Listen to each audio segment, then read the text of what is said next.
Hello बच्चों, let's see the question. Here two statements are given. Statement first, two particles moving in the same direction do not lose all their energy at completely inelastic origin. And second statement is principle of conservation of momentum holds true for all kinds of collisions. Four options are: first, statement 1 is true, statement 2 is true, statement 2 is the correct explanation of statement 1.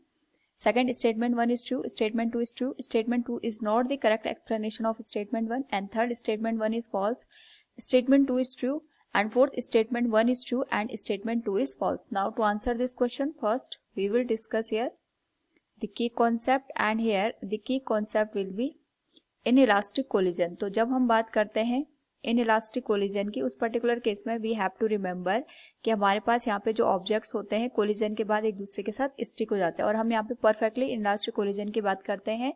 तो यहाँ पे अगर हम perfectly inelastic collision की बात करें तो जो ऑब्जेक्ट होते हैं ये कोलिजन होने के बाद एक दूसरे के साथ स्टिक होते हैं और सेम वेलोसिटी के साथ मूव करते हैं. तो अकॉर्डिंग टू द क्वेश्चन दो पार्टिकल्स हैं, एक का मास m1 मान लेते हैं, दूसरे का मास m2, इसकी वेलोसिटी v2 है और इसकी वेलोसिटी v1 है. दोनों सेम डायरेक्शन में मूव कर रहे हैं और यहाँ पे अकॉर्डिंग टू द क्वेश्चन इनके बीच में इनइलास्टिक कोलिजन हो रहा है, दैट इज कंप्लीटली इनइलास्टिक. यानी जब यहाँ पे कोलिजन हो जाएगा, कोलिजन के बाद दोनों जो ऑब्जेक्ट हैं ये एक ही एंटिटी बन जाएंगी और यहाँ पे सेम वेलोसिटी के साथ मूव करेंगी.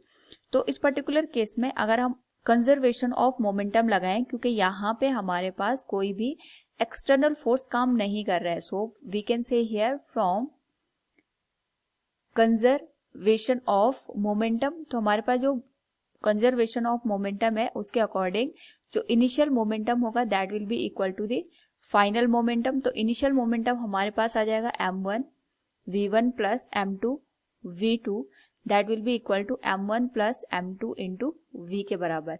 सो इस पर्टिकुलर केस में जो v की वैल्यू आएगी that will B m1 v1 plus m2 v2 and this will be divided by m1 plus m2. Now यहाँ पे अगर हम एनर्जी की बात करें तो जो काइनेटिक एनर्जी बिफोर कोलिजन थी that will be given as half m1 v1 square plus half m2 v2 square, और इस केस में कोलिजन के बाद जो हमारे पास काइनेटिक एनर्जी होगी that will be half m1 plus m2 v square. इस पर्टिकुलर केस में अगर हम ऑब्जर्व करें तो हमारे पास क्योंकि जो v की वैल्यू है वो जीरो नहीं हो सकती, क्योंकि v1 और v2 सेम डायरेक्शन में मोशन कर रहे हैं. तो अगर हम इस एक्सप्रेशन को देखें, हमें v की वैल्यू को अगर यहाँ पे जीरो करना हो है उस पर्टिकुलर केस में, या तो हम यह मान के चलें कि v1 और v2 अपोजिट डायरेक्शन में है, उस पर्टिकुलर केस में ये पॉसिबिलिटी बन सकती है कि हमारे पास जो v की वैल्यू आएगी वो जीरो आएगी.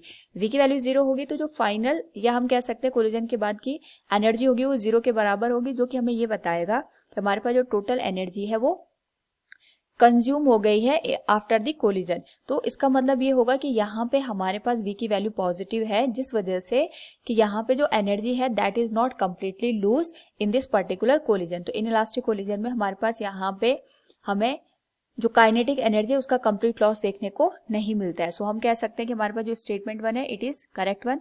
And second statement is principle of conservation of momentum holds true for all kinds of collision, this is also correct one. क्योंकि यहाँ पे हमारे पास कोई भी एक्सटर्नल फोर्स काम नहीं करता है, और एक्सटर्नल फोर्स काम नहीं करेगा जिस वजह से जो इनिशियल मोमेंटम होगा that will be equal to the final momentum. इसी वजह से यहाँ पे अगर हम ऑब्जर्व करें तो हमारे पास यहाँ पे जो सेकंड स्टेटमेंट बनता है वो भी ट्रू बनता है. लेकिन यहाँ पे अगर हम ऑब्जर्व करें जो हमने एनर्जी के लॉस होने की बात करी है वो कंजर्वेशन ऑफ मोमेंटम से तो हमने निकाली है, लेकिन वो इस बात पे डिपेंड नहीं कर रही है कि ये मोमेंटम कंजर्व है या फिर नहीं है. वो इस बात पे डिपेंड कर रही है कि दोनों पार्टिकल का मोशन सेम डायरेक्शन में हो रहा है या फिर अपोजिट डायरेक्शन में हो रहा है. तो जो हमारे पास स्टेटमेंट 2 है it is not the correct explanation for statement 1. So from the given option second will be the right one. Hope all you understood it. Thank you and best of luck.